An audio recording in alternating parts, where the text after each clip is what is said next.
From the Library of Congress in Washington, D.C.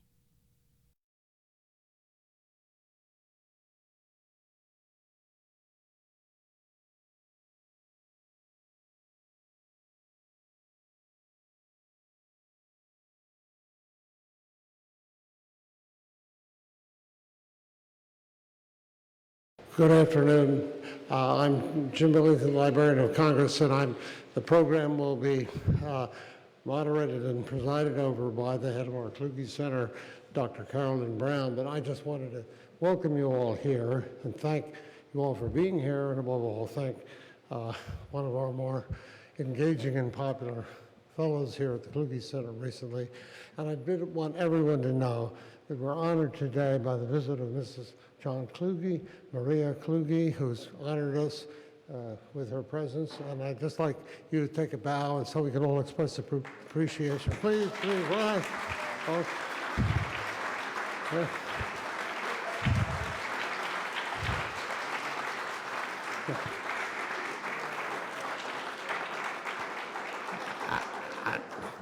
And now, with great pleasure, we turn it over to Dr. Brown, Carolyn Brown, who will preside over, introduce our speakers, and get us off to the flying start in the great enterprise that Kluge's have built us to, and which, of course, whose headquarters is right in there. And I'm pleased to see so many members.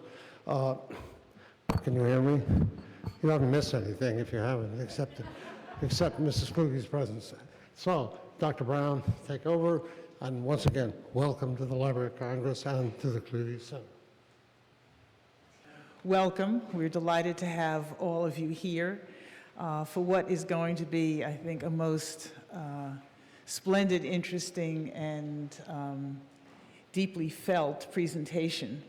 Our guest speaker, Dr. Joan Halifax, will be speaking on the subject, Inside Compassion, Edge States, Contemplative Interventions, and Neuroscience. We're looking at the issues of empathy and compassion, especially on the part of those caring for the ill and dying. A little bit unusual for normal presentations is she will be followed by a slightly briefer presentation by another scholar at the Kluge Center, Dr. George Chrousos. I had the pleasure of introducing them I guess it was late March, not one of my most graceful introductions, but I said, George, you have to meet Joan. Joan, you have to meet George. And I have to go to a meeting.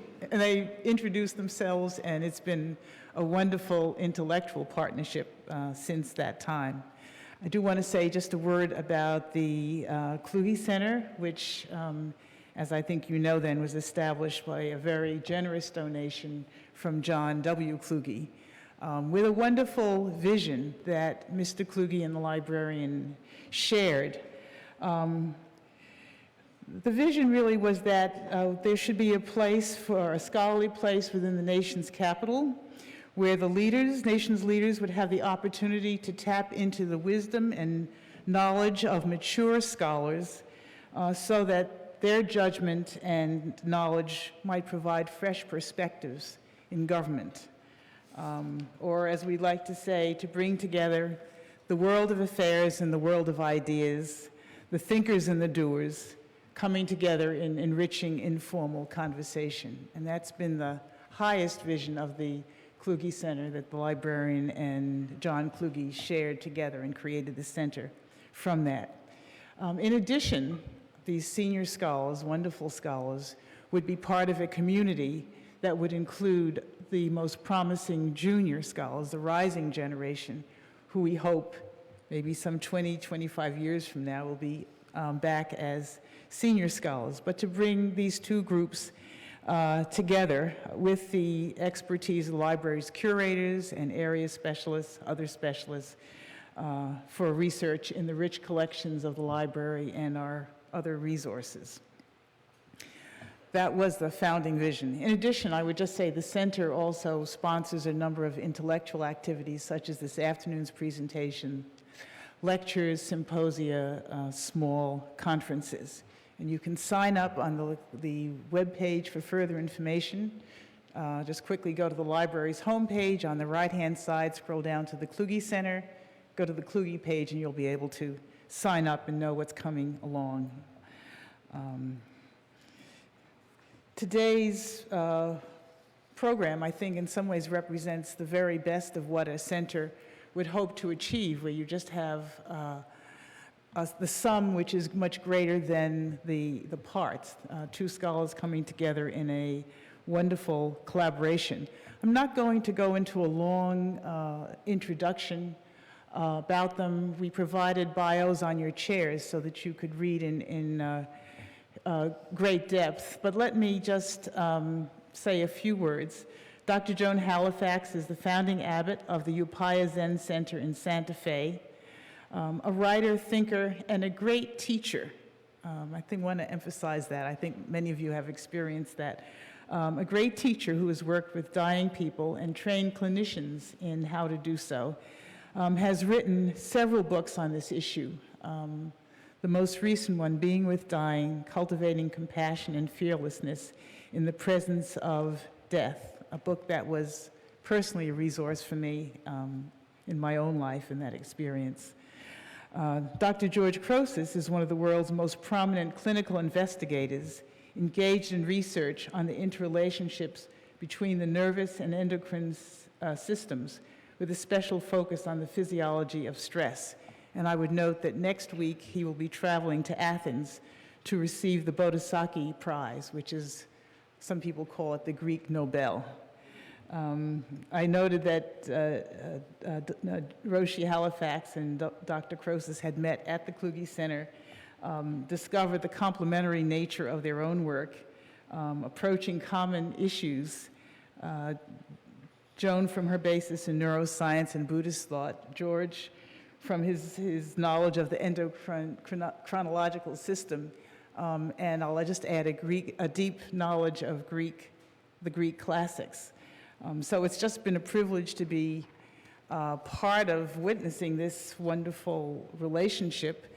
Today, in the short time we have, you'll just get a short glimpse of the kind of mutual discovery and exploration that has been characteristic of their time here.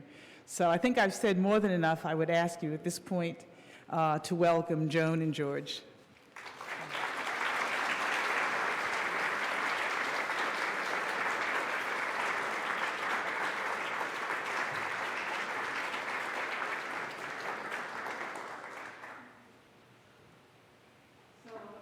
George and I had a very intense meeting day before yesterday and solved a number of problems. It was very interesting that I've been sitting on like a mother hen on an egg for the egg of compassion for 2 months. And I'm very honored to have this opportunity to present with George. And we wish we had several days. And we want to fly through this PowerPoint that I'm doing.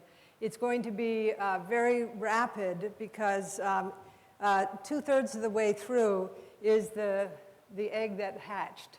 And so, George, thank you for being so generous with your wisdom and your wonderful imagination and insight.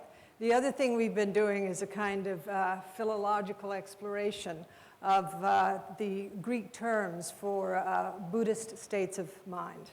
So that's been, we haven't quite arrived. That egg is yet to be hatched, is that correct? Right. We're still in a process, but thank you, George.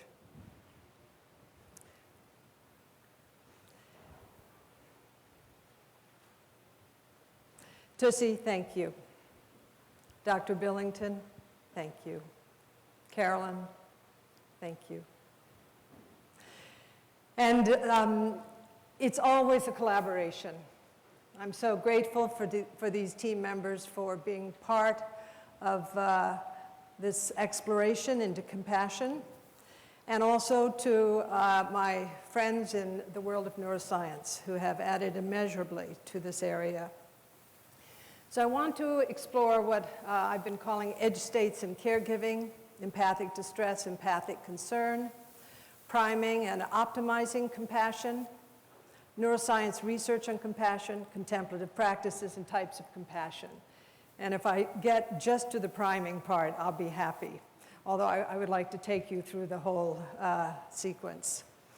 Anne Harrington has written a very important book, A History of the Mind-Body Medicine, where she speaks about compassion not being something that is valued in our world, well understood, and is actually, we could say, from the point of view of my work in medicine, there's a great compassion deficit in medicine and causing suffering to caregivers, but there's also a compassion deficit in general. I would say, being in Washington, we're all sensitive to that.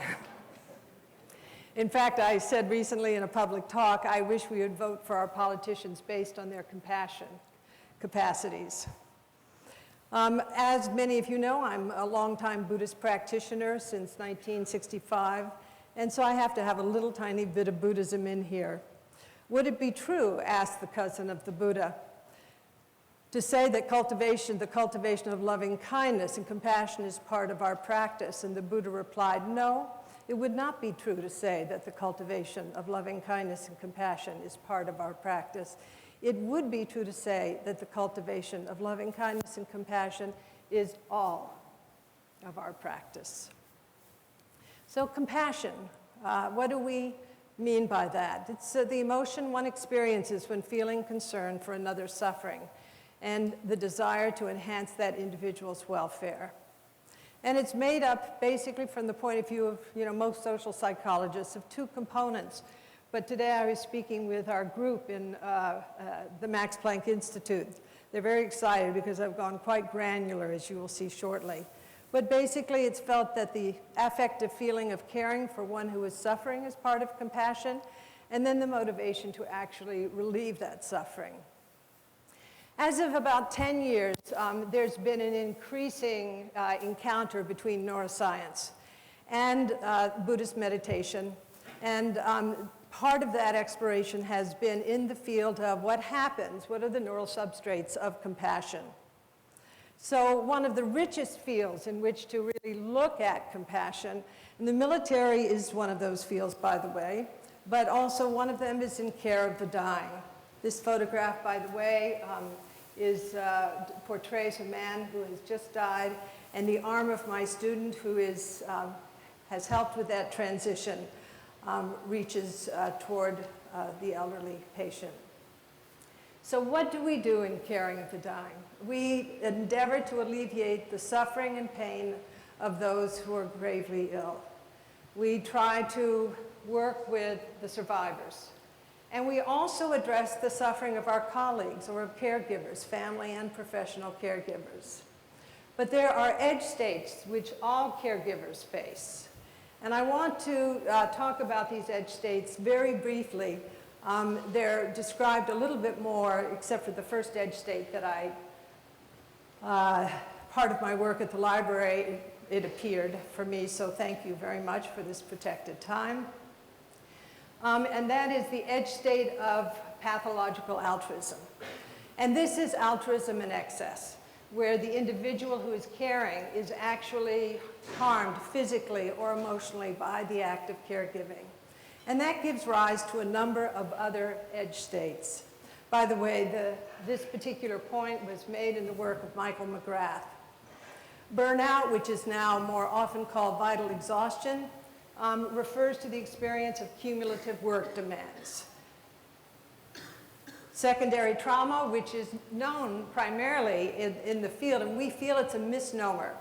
We're calling it secondary trauma or vicarious trauma or empathic over-arousal. We feel that compassion has been misunderstood in the Western world of values, behaviors, and science, so that the term compassion fatigue is not a term that we will use ever in this context. And this secondary trauma arises because individuals are exposed to suffering, and you can say this, whether you're a clinician or in the military or in other areas of work, like working with homeless people, etc., where there's a prolonged exposure to suffering and where the response is stress-related. George will go into this. Moral distress, and this area was opened up for me by my colleague Cinda Rushton at Hopkins, and this is when the caregiver knows what to do, whether it's a family caregiver or a professional caregiver, and can't actualize it. The next is horizontal or vertical violence. And this is disrespect that occurs between an individual and a peer or a group, or between, for example, a physician and a nurse, that devalues, disrespects that individual, basically abuses that individual. And I want to thank my student, Jan Janner, who happens to be a nurse and also in our chaplaincy program, who brought this material forward to me. And the last area I'm calling structural violence, which refers to systemic violence. And an example would be, which I encountered actually when I was at the University of Miami School of Medicine, thanks to Tussie, teaching there, and learned that they had actually changed a policy where a gay couple were separated when the woman who had the stroke was put into the ICU. Her partner was not allowed in. The woman who had the stroke died. The partner was outraged and pushed the policy in the hospital to be open to partnerships of the same sex, that kind of issue. And I have to say, working in the field of death and dying, since I've been in this field since 1970, I'm almost 70, so I can sort of remember that number, fortunately. There are many, many issues, including the denial of death, clinicians who try to keep their patients alive at any cost, and actually I'm going to not go into details. It's hard to hold back, but angst around pain, suffering, and death, inability to discuss interventions or death with patients and families, inability to actually communicate about stresses in work, workaholism, self-neglect, perfectionism, guilt for avoiding or abandoning patients, and the tendency to engage in what is called negative cognitive appraisal. And that basically means that you have a frame of reference that is completely depressive or negative in how you actually are perceiving your circumstances. And this then gives rise also to a whole area I call the 6 futilities. Futility with patient demands, institutional demands, errors in communication and treatment, feelings of inadequacy, the sense of the work that you're doing, whether as a family caregiver or as a physician, really not benefiting the patient. And then the actual perception of suffering. So this so-called compassion fatigue, and you'll find if you Google it, mostly this domain of stress, where we're perceiving the suffering of others, is called compassion fatigue. We're calling it secondary trauma or vicarious trauma or empathic overarousal or empathic distress. In caregivers, whether we're speaking about family caregivers or professional caregivers, we see secondary trauma at a level somewhere between 40 and 80%. I'm sure many of you have taken care of your dying relatives. You know what it's like. In other work, 76% of medical resident respondents reported symptoms of burnout, and that includes the experience of very high depersonalization and emotional exhaustion. And half the residents who were interviewed feel burned out and suffer, medical residents suffer from depressive symptoms. So you get the feeling that you want to go a little upstream in medical education, because this has grave effects not only on the well-being of clinicians, but also on the well-being of the actual medical system itself. It's very costly. The economic consequences of clinicians falling ill is not to be underestimated. So burnout is shown to predict mood disorders and poor general health in physicians, and of course increase in patient dissatisfaction, increase in medical errors, and suboptimal practices, medical practice. And this is a really scary stat. Male physicians are 1.41 times more likely to commit suicide than the average male, and female physicians 2.27 more likely to commit suicide. So this is really a population that we can speak of as being at risk. So the actual symptoms, if you will, of secondary trauma are very close to what we know as post-traumatic stress syndrome. It can seriously impact the health of caregivers, and it produces things like nightmares, sleeplessness or sleeping too much, addictive behaviors, avoiding situations of suffering, and so forth. And through McGrath's work and others, we see that This kind of distress is based on an excess of altruism, combined with, as we'll see later, an inability to really self-regulate. So this is called pathological altruism. And then we see in Chrousos' work, more than any other factors, including the patient's disability and the time spent caregiving, it's the perceived suffering, it's the felt suffering of the patient that leads to depressive symptoms. So let's just move into empathy for a minute. And thank you, George. George is smiling because we worked on this day before yesterday together. It is a step in a process. And, you know, I say a process. I'm not saying it's a chain of this happens and this happens. It's not an algorithm per se. It's a step in a process of emotional and somatic responses leading towards feelings of empathic concern and compassion in the best of circumstances. But there's an important distinction between empathy and compassion. And that distinction, maybe George, you would like to say something to that, but let's be brief. You're doing a beautiful job. Okay, so empathy, and I just, you know, I was just on the Skype call with Tanya Singer this morning, and you know, talking about this. Empathy is that what George and I have, we shifted the language. We say that empathy is feeling inside. It's really having that feeling inside of yourself, but inside of the person who's suffering, so that that distinction between self and other is not present. You're feeling what the other person is suffering, but you haven't made a critical distinction, which you do in compassion, and we'll get to that distinction in just a minute. But compassion is a feeling alongside. And I changed the wording, George, I hope you don't mind. Feeling alongside the sufferer's affective state, and very importantly, aspiring to relieve it. That is critical because the premotor cortex is activated in states of compassion, but not in states of empathy. So I want to turn briefly to the work of Daniel Batson, who is one of the kind of key people in this field. His work in 1987, and he's still going strong. I just did something in Zurich with him recently. Batson basically said there are two emotions that basically motivate an individual to help others. One he terms empathic concern. And this is other-focused, very important, not self-focused. Other-focused congruent emotion produced when suffering is witnessed. But there are feelings of tenderness and compassion that accompany this experience. Now, okay, personal distress is the second pathway or possibility that arises. And this personal distress, that is, we feel very uncomfortable. We're in a state of empathic over-arousal. We experience personal distress, and we want to help relieve the other person's suffering, but it's actually focused on ourselves. What we're trying to relieve more than anything is our own sense of discomfort at being in the presence of suffering. And this is prompted by, as I said, the need to relieve one's own uncomfortable feelings.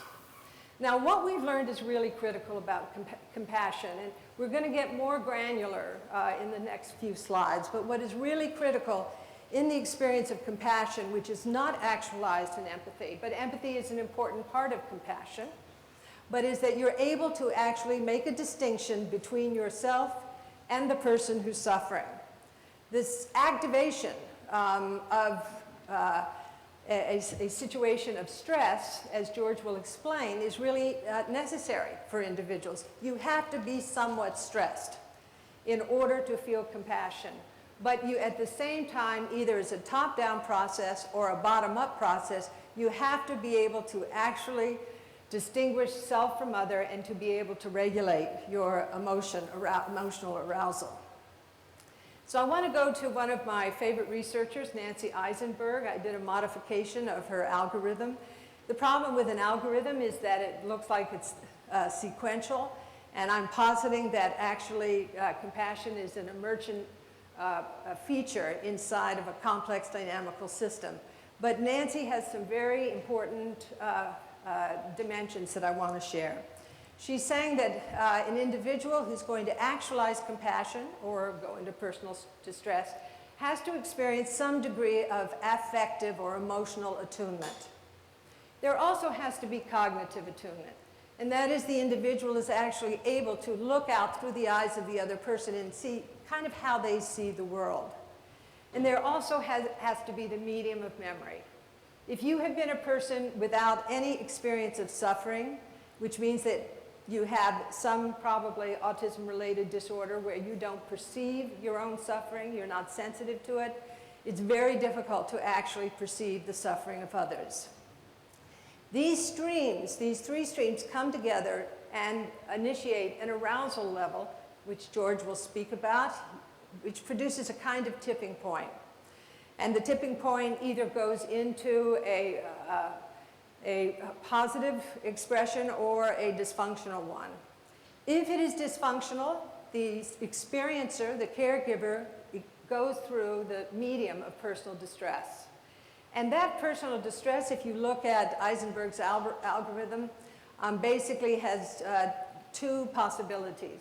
One of those possibilities is to actually alleviate the person's suffering, but based on the need for you to alleviate your own suffering, because you just can't handle being around this person. Let's just give an example. The patient who has really advanced cancer, who is suffering from intractable pain, nothing seems to be able to touch that pain. It's really at the core of the body. And so the patient asks for palliative sedation. But actually the patient really wants to not be sedated. But the caregivers are sort of manipulating the patient into a decision of palliative sedation because the caregivers really can't handle taking care of someone who's obviously requiring so much care and it's so challenging. So that would be what is called selfish pro-social behavior. The other pathway, and Phil, this relates to your question that we were exploring the other night, and this is all fear-based behaviors.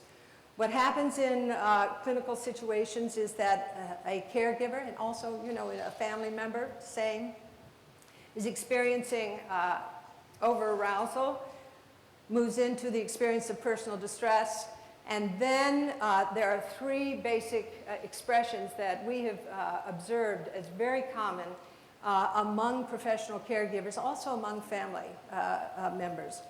And the first is moral outrage. And moral outrage is, of course, the fight dimension that Cannon talked about, Walter Cannon. It is that feeling that the right things have not been done for the patient or for the family member. The second is the flight impulse. And this is occurring more and more, reported more and more in the medical literature. And that is that patients are avoided or even abandoned. And a year and a half ago, when I was doing teaching at Hopkins, Dr. Rushton and I worked in the CICU with their team, and the whole ICU was team, the nurse team, was moving between moral outrage and what we call freeze, but had actually abandoned the patient along the way. So they'd gone through all three of these expressions. The third piece is, Walter Cannon didn't mention it, but it is the experience of freeze. It's just when the clinician goes numb, doesn't feel anything. And this is for you, Phil. Thank you, apropos of our wonderful conversation. So what do we do to engender empathic concern and compassion? Tanya Singer, with whom I spoke this morning, we had a Skype meeting that was great. And what Tanya Singer, who's a neuroscientist, she's head of the Max Planck Institute at Leipzig, what she observed is that individuals who are suffering from an autism-related disorder called alexithymia, who have a very low capacity or no capacity to read their interoceptive processes, which means they really can't know what's happening to them viscerally, when they're hungry, when they want to go to the bathroom, when sexual feelings are present, and so on. At the same time, parallel with that, people who are suffering from alexithymia have little to no empathy. They don't have the capacity to really feel into how another person feels. and the fact they can't, their own somatic sensitivity is really not present. So this was very fascinating, and Tanya and I really pushed on this piece because we feel it's very important, because clinicians, and the way clinicians are trained, it's very low embodiment training, as many of you know, even though it's a high embodied practice. So I made a simple algorithm based on this conversation with Tanya that it is really important that clinicians stay in touch with their body. And I think Tussi would agree with this completely, and that the same neural networks are activated in interoceptivity as in empathy. And that, so what we see is interoceptivity gives rise to empathy. This combined with positive regard and insight, distinction between self and other, primes compassion. So what have I been doing for the past 2 months? Some of this I knew, some of this I learned thanks to the protected time here, thanks to the conversation with George, also Phil and other people, Sharon, who's my student, who is just a whiz-bang and who's a fellow here. It's been really exciting having her here. To have protected time to really think about things has produced this list, so to speak. And this list is based on a couple of things. It's based on many years of meditation practice. I know the feeling in the body from direct experience. But it also is based on more than 25 years of interacting with neuroscientists, of looking at what is really important in terms of, what gets active, what neural substrates get active in attention. And if we had all day, we would do the attention research, we would do the open presence research in neuroscience and social psychology and so on. I cut all the slides. Sorry. I have it on another PowerPoint though. They didn't go into the trash. But this is a very granular look, and this is what I'm taking actually to Berlin in July, where we're meeting with the lead people who are doing this neuroscience research and compassion, and really looking to develop a protocol which we can use across cultures, and also in various professions and in education, that would help individuals be more compassionate. And I have to say, I'd like to see the compassion protocol right in the middle of our educational system, if I can just say that out loud in here right now, and in the halls of Congress too. But so let me just touch in. The first axis, but this is non-sequential, this is co-arising, is what I'm calling the AEB axis. That is the attentional and emotional balance axis, that you need to have attentional balance in order to actually perceive suffering. If you don't have attentional balance, if you're just like this all the time, you will not perceive suffering accurately. Also, with attention on your own visceral processes, that actually primes empathy, the same neural network that is active when individuals are in states of compassion, is active in the interoceptive experience. And so it's really critical that individuals actually bring their attention to their own physical processes, like attending to the breath or the heartbeat. Emotional balance, very critical. And that is that we cultivate what is called prosociality, as distinct from antisociality, which means that basically we have positive regard for others, and we're engaged actively, not just in positive regard, but it's engaged positive regard. We're kind. And that we are actualizing empathy, which is affective attunement. The second axis, and these, as I say, are integrated. This is a vision of co-arising, is what I'm calling the II axis. And the first I has to do with intention. That it's very important in our work, for example, that physicians want to relieve suffering. They're not just out there to make money. Politicians want to actualize policies that are wholesome, not just for their state, but not just for America, but really wholesome for the world, and so on and so forth. That you have a pro-social motivation to transform suffering. The second I relates to insight, and there are several areas that are very critical. One is that one has self-awareness, that one is really aware of one's own mental continuum and somatic continuum. And we need that insight in order to actually recognize when we're upregulated so we can downregulate. We also need to have the ability to do what's called perspective taking, which means, can we really look out of the eyes of the other? Can we see how they see their view? The next area is the capacity, and I mentioned this earlier, to distinguish between self and other. And the fourth area is the insight about impermanence, that no matter how much pain this person is in, at some point it's going to change or end. The truth of impermanence prevails. And my kind host, whose house I'm staying at, was watching the stock market today. I was preparing for my talk, and he said, oh, I just, you know, it went down, down, down. Then he came back and he said, oh, it's up, up, up. So I said, the truth of impermanence.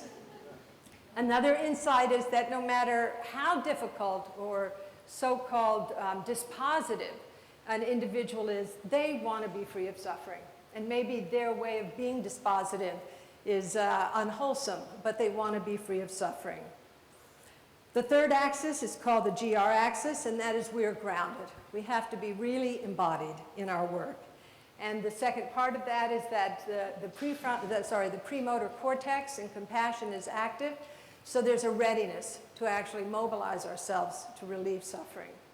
And then the sort of sum of the parts is wisdom. And George and I have had great discussions about this. And that is that at the same time that we're deeply dedicated to ending suffering, by the same token, if there's attachment to outcome, we will experience futility. So we have to hold these two valences simultaneously. And that's my little lotus, and George and I had so much fun making it. I'm not going to go through it, but it has to do with co-arising, that all of these features are. They're interdependent, they're priming each other, they're regulating each other, and they give rise to compassion and wisdom at the center of the lotus. And I will say that George, it was one of the most fun exercises I've ever done, really, working on this cartoon with you. So, okay, I'm going to do a little bit on neuroscience. So, I just want to acknowledge the role of the Mind and Life Institute in this. Francisco Varela and I conceived of this in 1983, I think it was. It came into being through Adam Engel and Francisco's collaboration in 1987. And these were dialogues, primarily between neuroscientists and His Holiness the Dalai Lama, with regards to neuroscience and what meditation is about. And the three main meditation practices that have been studied are focused attention, where you take your attentional body, if you will, and you focus it very narrowly on one thing. Open presence, which is receptive, panoramic, non-judgmental, inclusive, reflective quality, so it's very wide attentional base, and compassion. These are the three main domains of practice that have been studied. And I'm quoting from work that was done some years ago by Richie Davidson. Actually, there's much more, but Richie's work summarizes all the work that's come after. And what he saw in these advanced Tibetan practitioners is that there is, these advanced practitioners, by the way, have 10,000 or more hours of meditation. So they're the kind of Olympians of meditation practice. And that when they perceive an experience of suffering, what happens is that their heart rate increases, but at the same time, they have enhanced brain activity. And there's also activation of the insular cortex. And this is an area of the brain that is associated with love and disgust and empathy and feelings of relationality.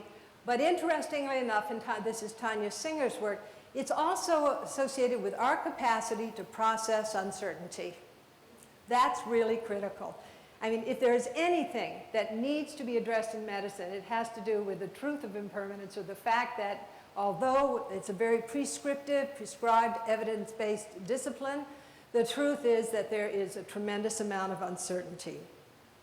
Another area of the brain that is activated is the temporoparietal junction, and that is a key area for making the distinction between self and other, and in perceiving mental and emotional states of others.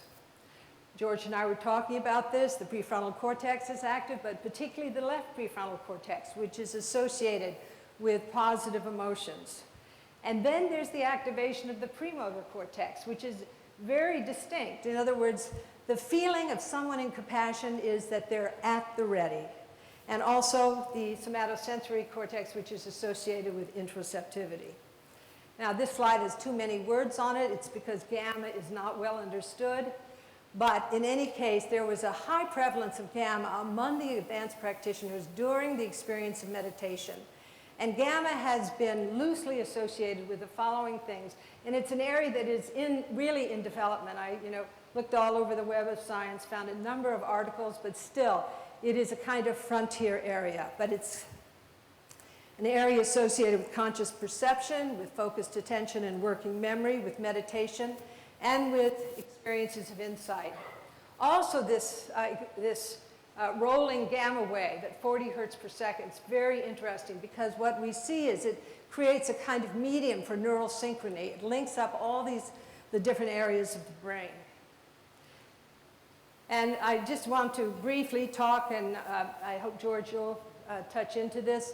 Charles Raison's work on immune response. Again, he worked with a pretty big population. Just understand that all of this research, it's basic, not clinical. We're in the sort of beginning phases of research, so you cannot draw conclusions, for example.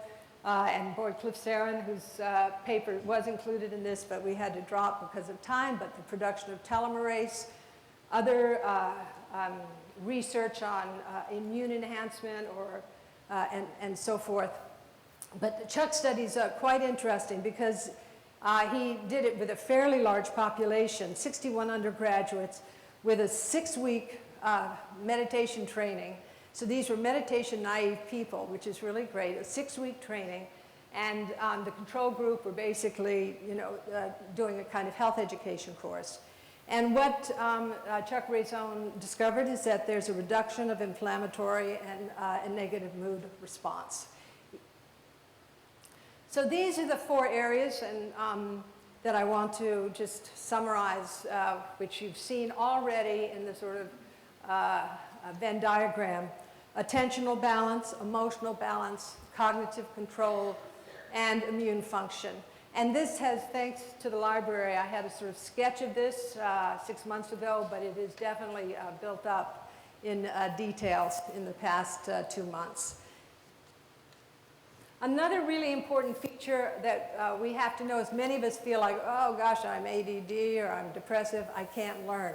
But what the neuroscientists have found out is that actually our brains are very plastic.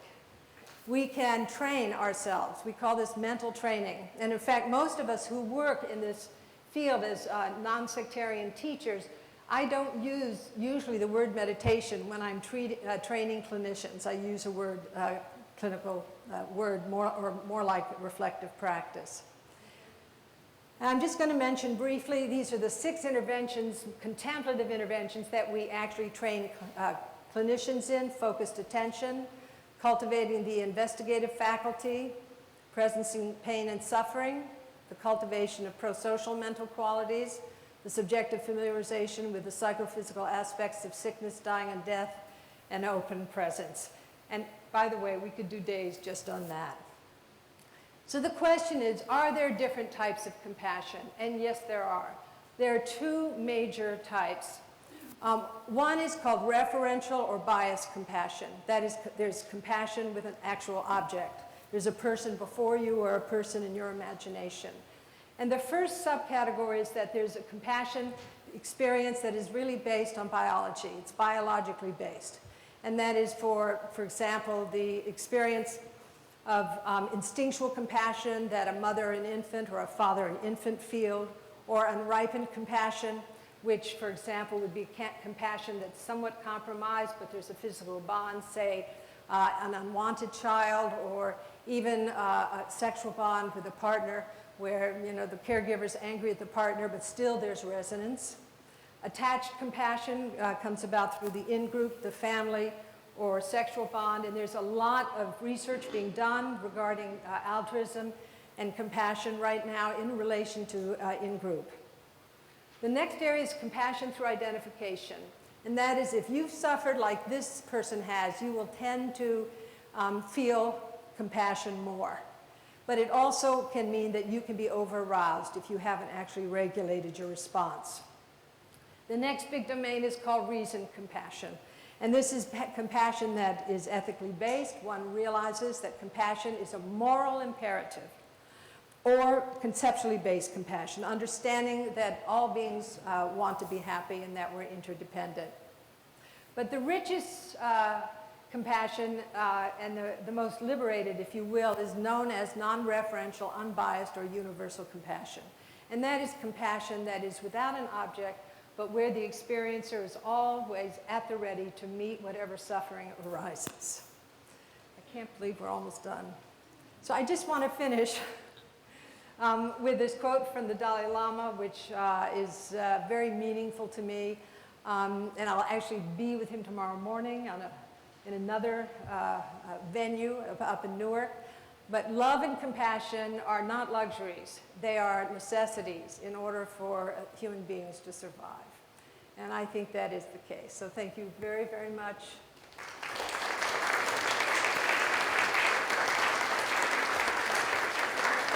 This was a very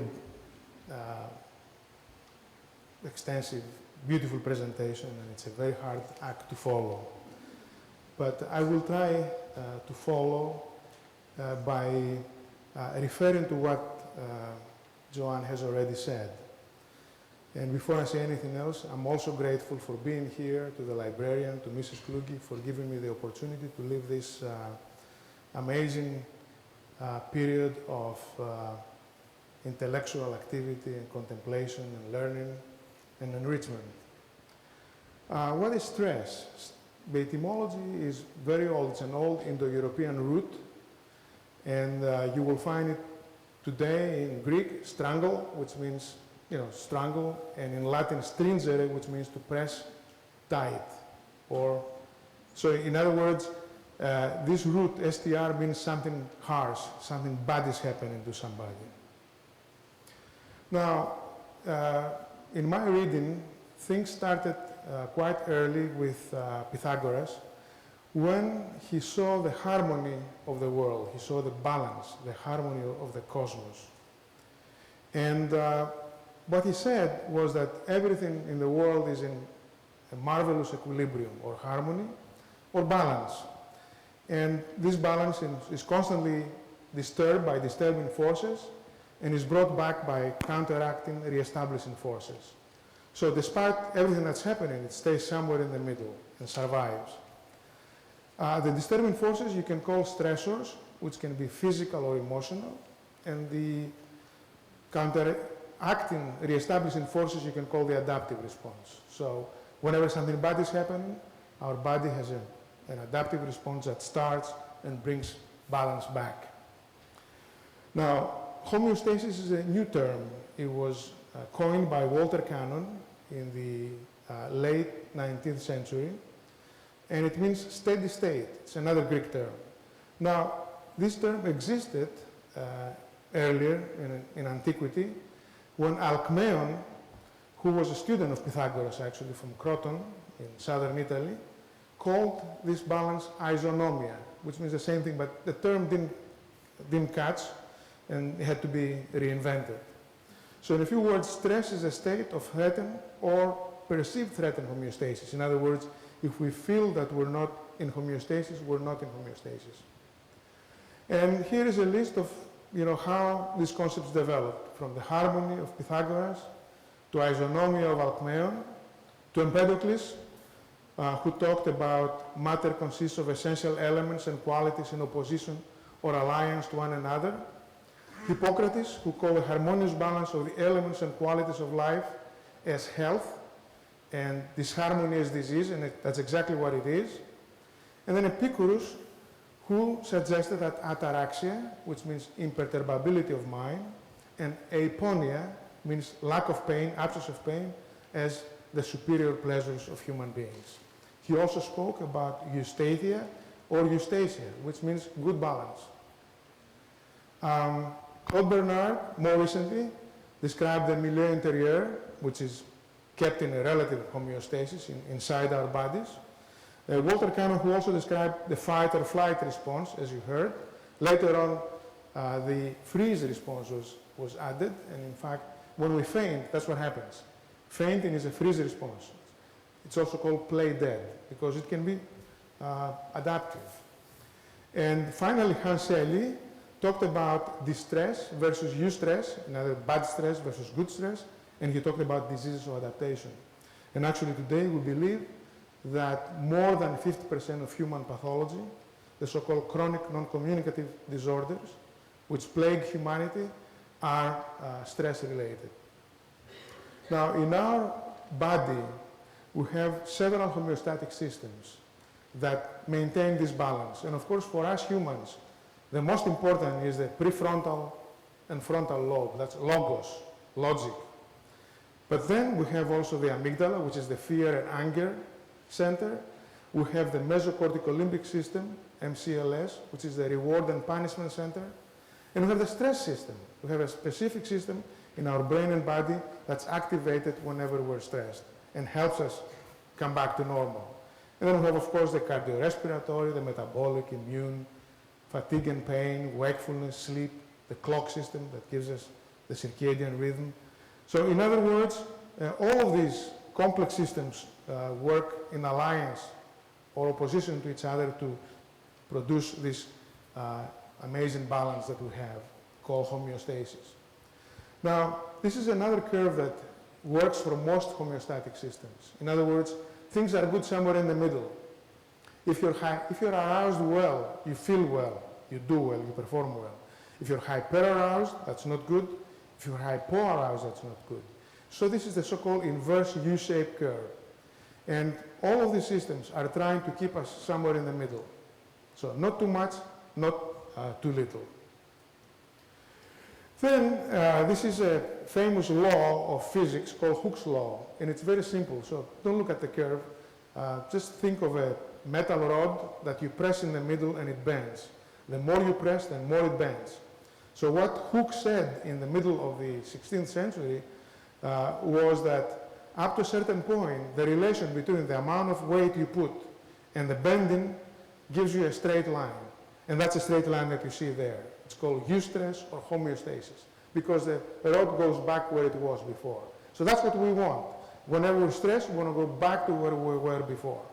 Now, there is a tipping point beyond which, in physics, it's called the yield point, beyond which the rod changes and it doesn't come back to where it was before, to the normal state. And of course, there is a fracture point beyond which the rod breaks, and that's death. Now, interesting, this curve in living beings, in life, can change. You can change it and move it to the left and upward, or to the right and downward. And to the right is resilience, you improve resilience. To the left, you make more frailty, you become more frail. So that's the beauty of human beings, that can change themselves to become more resilient or allow themselves to become more frail. I guess all of us want to be more resilient. It can be done. Now, let's say we have a major stress. We are in a baseline healthy homeostasis, which is defined by our genetics and by our constitution, epigenetics, etc. And something bad is happening to us. That means we go down into distress. But then the stress system, all of these systems that I mentioned, will bring us right back.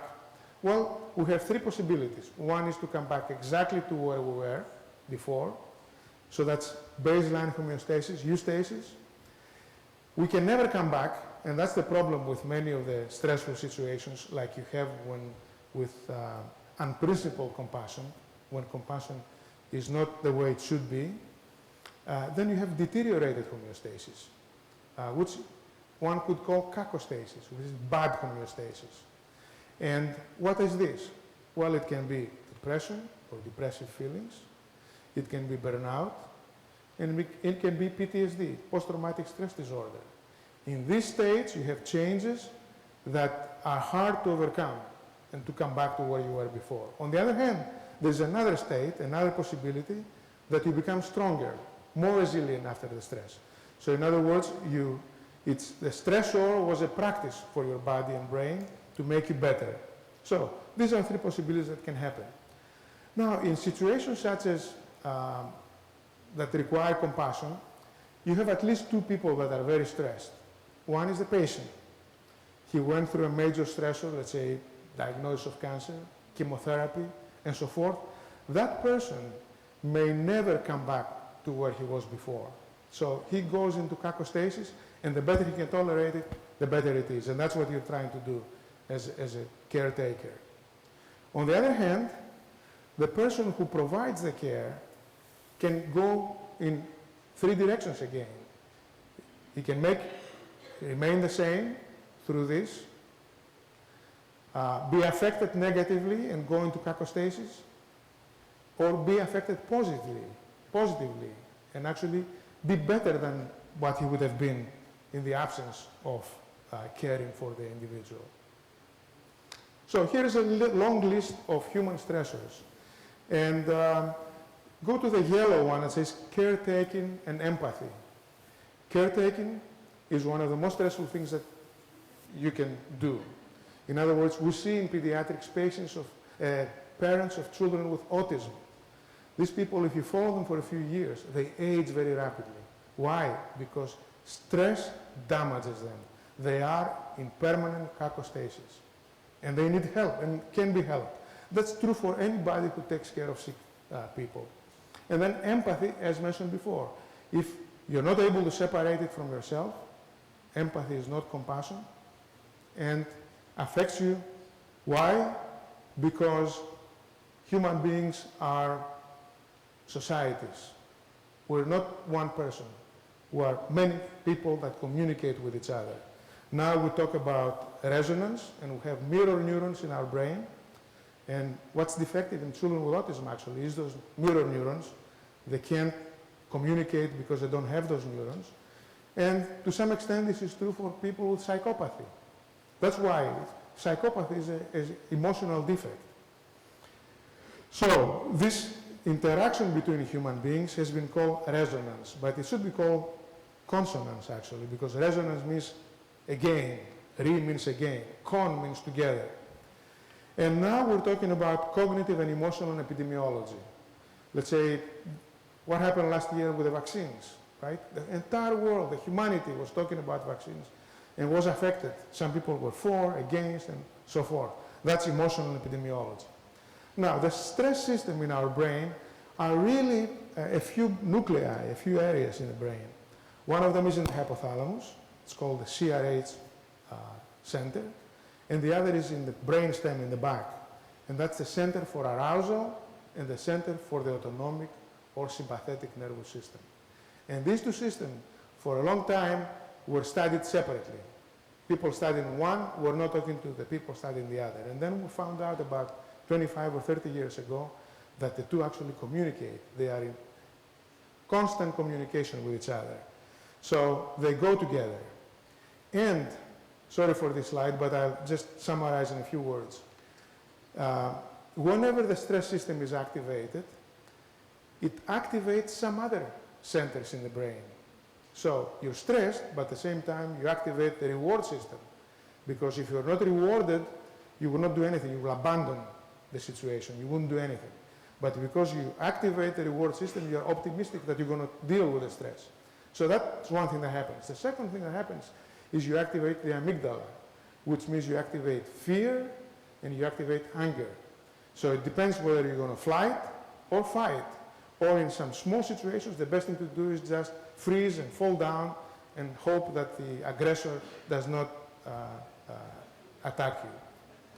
Now, there is another center called the hippocampus, which is important because it provides negative inhibitory tone.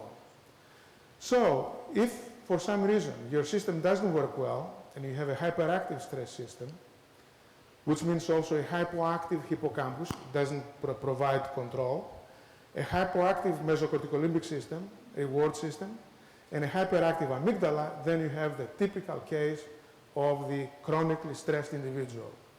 And if you're chronically stressed, you develop several problems. They can be problems of the central nervous system, so you can get adjustments, maladjustment disorders, anxiety, depression, personality problems, addiction, psychosomatic problems. That's from the brain. On the other hand, from the body, you can get, if you're a child, growth retardation, don't grow very well. If you're an adult, you get the so-called metabolic syndrome, which kills most of the adults, which leads to cardiovascular disease, and also you get osteoporosis. Why do all these things happen? Because the homeostatic mediators that are there to help us, because they're secreted for long periods of time and not properly controlled, they have a negative effect. Now remember, when you feel well, that means your mesocortical limbic system tone, the reward system tone is high, the stress system tone is down. It makes a lot of sense. If you feel well, stress is down. If you don't feel well, stress is up. And that's what this slide shows. So we have to try always to feel well. Positive thinking and all this is important. It works. Now, what are those peripheral mediators that create all these problems? The ones that help us. So it's CRH, corticotropin-releasing hormone in the brain, catecholamines in the brain, cortisol in the periphery, catecholamines in the periphery. Another hormone called interleukin-6, which is an immune hormone. That's also activated by stress. And inflammation is affected. When we're stressed chronically, our inflammatory response is down.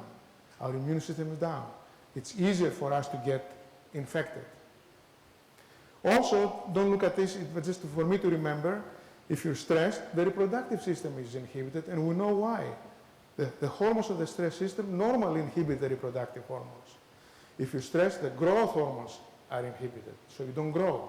Why? Because you want to conserve energy. The same thing with the thyroid. The thyroid system is suppressed, again to conserve energy. And the immune system, that's also suppressed. And interesting, you see a positive, a red line there from estradiol to CRH. Yeah, women have a more powerful stress system and immune system. They're better than men at that. But because of that advantage, they also have a disadvantage. They get more stress-related psychiatric disorders and more autoimmune disorders. That's because their systems work so much better.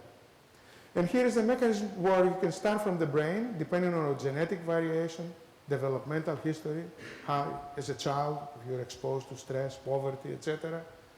The current concurrent stress, the nutrition you're getting, the age you are, you can influence your stress hormones.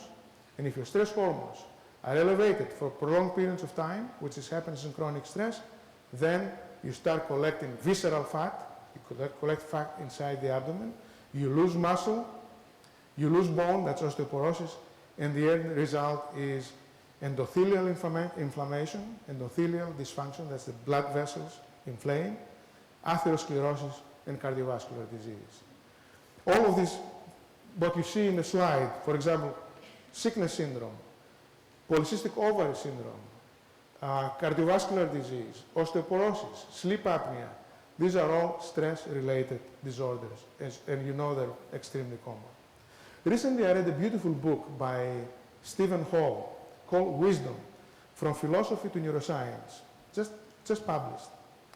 And he, at the end, he gives this conclusion that the ingredients of wisdom are fearless aggregation of knowledge, emotional regulation, dealing with uncertainty, moral judgment, sense of fairness, other-centeredness, altruism, and principled compassion.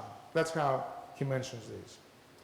Now, as a person who was born in Greece and raised in the Greek language, that's the way I understand it. From the same root, you have empathy, so feeling inside, sympathy, feeling together with, and apathy, not feeling. And alexithymia, actually, is apathy. Now, in Latin, it's compassion. Basically, it means sympathy. It's exactly the same word as sympathy, compassion. However, it has changed. And now compassion is actually principled empathy. Now, what are the ingredients of wisdom after reading that book and after talking many hours with Joan and thinking. You have to have proper cognitive function, which is called eugnosia. You have to have proper emotional regulation, which is euthymia. What does it include? It includes interoception, dealing with uncertainty, patience, ability for delayed gratification, emotional consonance and empathy, and moral reasoning. These are all part of that. Then you have to have proper behavior, eupraxia. You're doing the correct deeds. Which means you have to have courage, humility, compassion, and altruism or other-centeredness. And these have to be principled. So, in my opinion, compassion is really part of wisdom. And it's very hard to ask from a child to be compassionate if that child is not born to be compassionate. Because some people are genetically born to be wise. Most of us are not, who have to struggle for it and learn it, and it takes a long time. And now we know that the older you get, the wiser you get, which maybe just the experience is enough. Just understanding, and feeling is enough. And I was looking for this term that Joan was looking for. How can we call this emotional training? We train our brain to sustain resilience, right? Emotional resilience and regulation. Well, the human mind is called in Greek nous, N-O-U-S. So you have eugnosia, which means knowledge, proper thinking, and moral judgment. You have euthymia, you have eupraxia, and they're all related to each other, as you can see. So how can you call the emotional train and sustenance trains? I would call it noopedia. Bhavana, it's noopedia. And Wonderful. this is an exchange of email we had with Joan. Can you see that, Joan? Sorry. So I ended up with two words, noopedia and noomorphosis, which mean the same thing, basically, but I prefer noopedia. Now, Aristotle, in his eulogy to Plato, 4th century BCE, he said, for Plato, he said, he showed with his deeds and the method of his logic that for somebody to be happy, one has to be good. And basically, what does he mean by that? If you're wise and you want to feel well, you do good deeds because it's an amphidromous, a bilateral, bidirectional interaction. You do good deeds, you feel well. You feel well, you have an expansive mood, you do good things, you're more magnanimous. And let me go now to John Mill, a 19th century English philosopher, who said this, and I think it's very important. Those only are happy who have their minds fixed on some object other than their own happiness, on the happiness of others, on the improvement of mankind, even on some art or pursuit, followed not as a means, but as itself an ideal end. Aiming thus at something else, they find happiness by the way. And I think Joan and possibly me, that's the way we operate. That's how we feel happy. Now, Friedrich Wilhelm Nietzsche in the 19th century had said, philosophy has not advanced one step after Epicurus and frequently is 1,000 steps behind. Epicurus, as I said before, suggested that the purpose of philosophy was to help attain the happy, tranquil life characterized by ataraxia, peace and freedom from fear, and aiponia, the absence of pain, and by living a self-sufficient life surrounded by friends. But from what I told you before, that's not enough. Epicurus himself, Epicurus, was happy because he was trying to transmit this idea to the world. And he did. There was, in antiquity, there were hundreds of thousands of Epicureans that then were totally eliminated by the progress of Christianity. Now, the composure with which we face the prospect of dying is without doubt the most noteworthy action of human life. That's Michel de Montaigne, 1533 to 1592. And I thought I would mention that for Joan. And I will finish with a letter written by Epicurus to his friend Idomeneus on the day that he died. He says, I have written this letter to you on a happy day to me, which is also the last day of my life. For I have been attacked by a painful inability to urinate, he had renal stones, and also dysentery, so violent that nothing can be added to the violence of my sufferings. But the cheerfulness of my mind, which comes from the recollection of all my philosophical contemplation, counterbalances all these afflictions. And I beg you to take care of the children of Metrodorus in a manner worthy of the devotion shown by the young man to me and to philosophy. Plutarch and amending.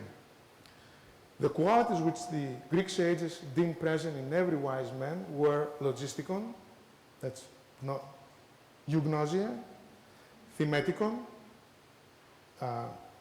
euthymia, epithematikon, stress control, behavior control, and diuretikon, vision, and correspond in Latin, not exactly actually, to the four cardinal virtues of prudence, fortitude, temperance, and justice.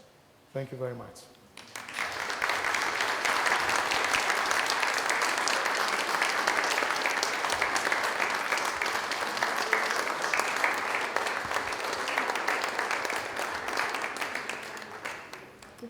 So Carolyn, Dr. Brown has said we have time for questions.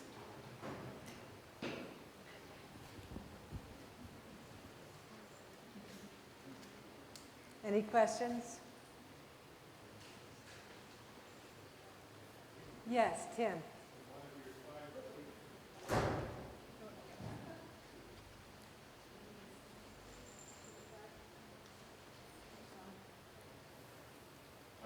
Several of the examples you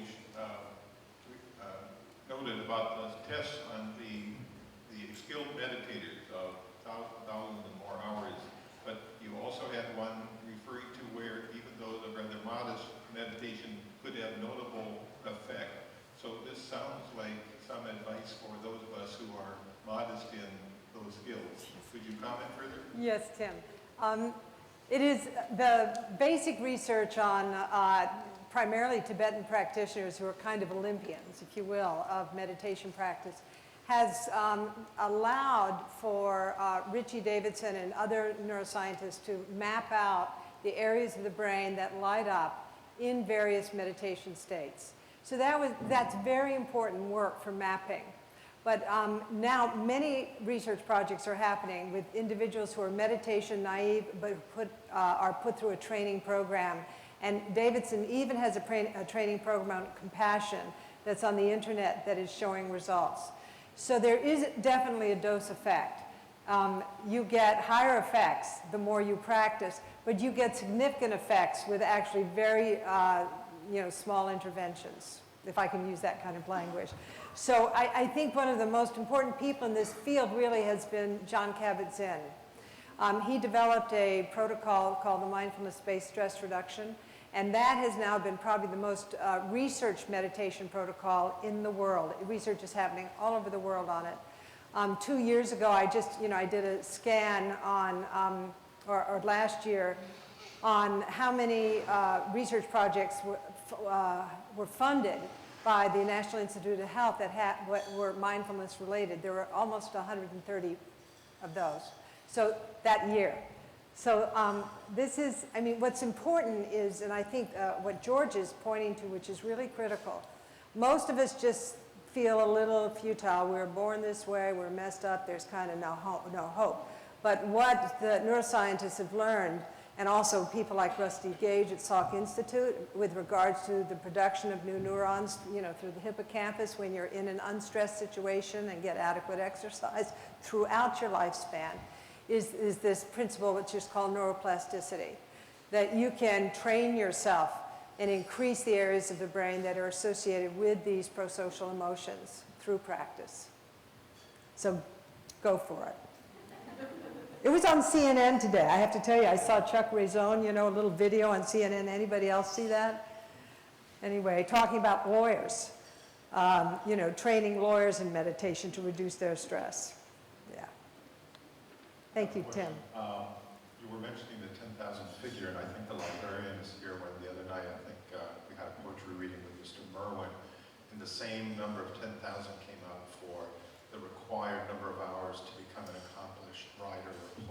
I wonder if there's something magical about that formula.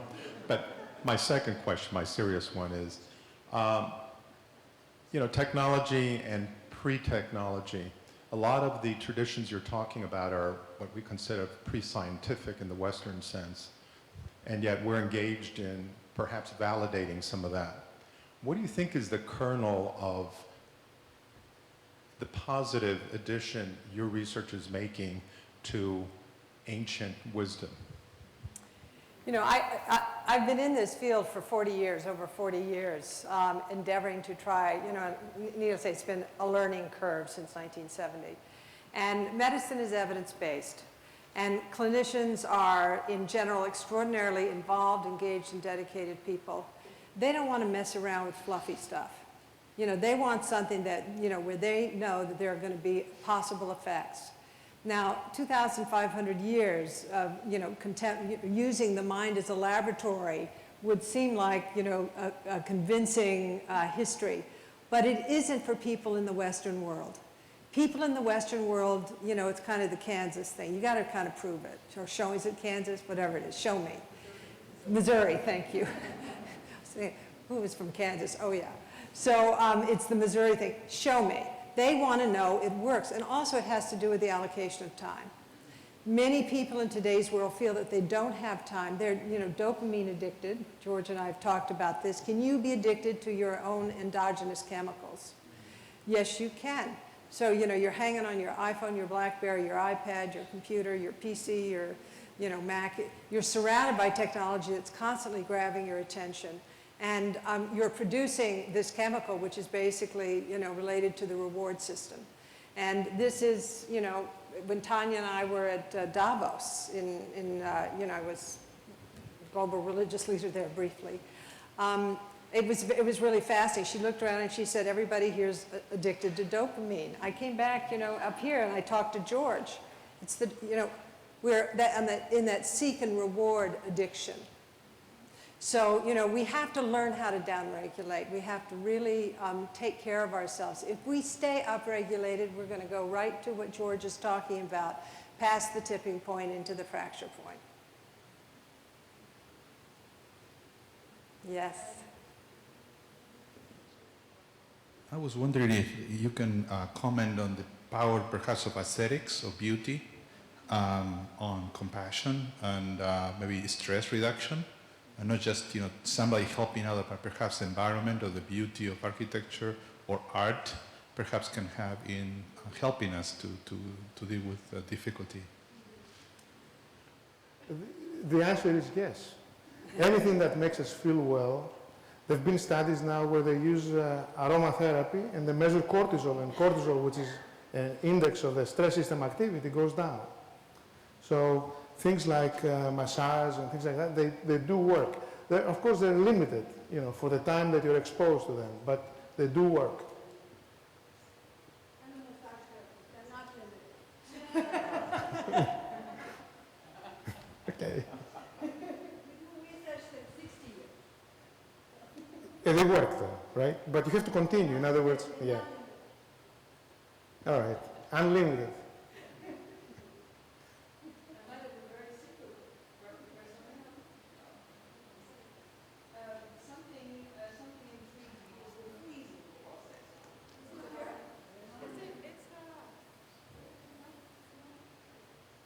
So, our friend was asking about the freezing process. No, it's not on. No. There you are. I can take this if you want. Something that was intriguing me very much is the freezing process. Then when people go into overdrive, stress-related, I'm very familiar with animals going into this, but they defreeze. What would that look like in a human? When is the defreezing style or the unfreezing? When do I come back to normal after? Oh, they come back to normal soon. It's a normal response that apparently has been of some benefit to us. That's why we have retained it. Right. So basically what happens is normally when you're stressed, the sympathetic system is activated and the parasympathetic system withdraws. In the freezing reaction, this parasympathetic is excessive and blocks everything. So your blood pressure drops and you fall down. That's fainting. I mean, that's the mechanism of fainting. In many animals, it's a key stress response. Because, for example, a lion won't eat a dead animal. So one of the mechanisms of animals to be safe from lions is to just lie down and pretend they're dead. That's why it's also called freeze response or play dead response. Yeah. I want to thank you. I want to thank you for your talk today, because you've explained something, you've synthesized something for me in my experience of bereavement, and I want to synthesize something to combine what you just said. I found out that at the moment that I lost my mother, she died in my arms, and I couldn't understand what I was missing, since it was a very happy death. It was very peaceful. She was fine. She wasn't suffering, and I had let her go. But I couldn't understand what I was missing. Was I missing her? I saw her as an autonomous being on her own self somewhere in the universe, and I was satisfied. And still, I was missing her. I finally understood it. I missed the authentic self that I was when I was with her. The empathy and the compassion was so real. I was so aware of it. I even said to my friends, I know I love this person because I can wipe her butt, and I don't mind doing it. And that's what I had prayed for. I cannot take care of this person unless I love. And that's what I missed. I missed my authentic self. And I'm still looking for it now. And I'm given another chance to empathize and to be compassionate. Thank you. Thank you so much. Is there a question over here? Hi, Lindy.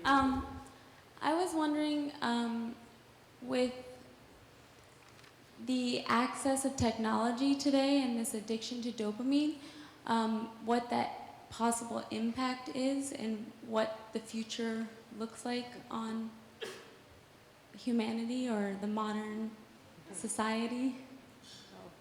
Kalindi's a friend of mine and has a long life ahead of her. George, what do you think? Yes, it is a problem for many people, and it's in a small percentage it's pathologic. There are children, adolescents that stay at home all the time. They even forget to eat. That's very pathologic. The answer is moderation. You know, we need it. We cannot live now without these technological advances. But we have to exert some moderation. What George also said earlier in the talk was that we need dopamine. Otherwise, we're just never going to get up and do anything. So, but then there's a point where it becomes excessive. It's the curve that I showed you. You fall in one curve. That's not right. You have to come back to what's appropriate, proper range. So thank you, Kalindi. We have to finish our talk. I just want to again thank the librarian for the extraordinary opportunity to have 2 months in which to think and also to study and to have the resources of the library accessible to me in the way they have been. And Carolyn, it has just been wonderful to have the opportunity to be with you and also to meet people like George, so I could really be enriched. And Tussie, thank you. And I want to thank my host here in Washington. He was going to sell his house, but he didn't, and I had a wonderful place to live for the past 2 months, so thank you so much for restraining yourself. And we're going to have a short reception, is that right? So I can say hi to quite a few good friends, and then I have to disappear. So thank our speakers, please.